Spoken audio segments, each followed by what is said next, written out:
Κατά την τοποθέτηση της μοριοσανίδας είναι χρήσιμο να χρησιμοποιήσετε μια σανίδα που μπορεί να ενωθεί μεταξύ των δοκίδων. Κολλήστε την μοριοσανίδα πάνω στις δοκίδες χρησιμοποιώντας μια πολυμερής κόλλα. Βεβαιωθείτε ότι η κόλλα δεν έρχεται σε επαφή με το σύστημα ανύψωσης, το οποίο μπορεί να προκαλέσει ηχογέφυρα. Ακόμα βεβαιωθείτε ότι το βίδωμα της μοριοσανίδας δεν γίνεται στα πάνω στα συστήματα ανύψωσης. Όταν τοποθετείτε παρκέ πάνω στη μοριοσανίδα, χρησιμοποιήστε ένα φύλλο χονδρού χαρτιού μεταξύ της μοριοσανίδας και του παρκέ.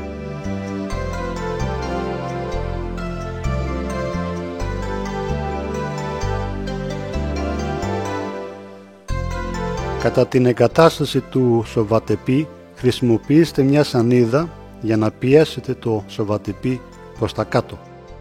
Τώρα κάντε τον τελικό έλεγχο χρησιμοποιώντας τη λίστα ελέγχου 2 της Granab.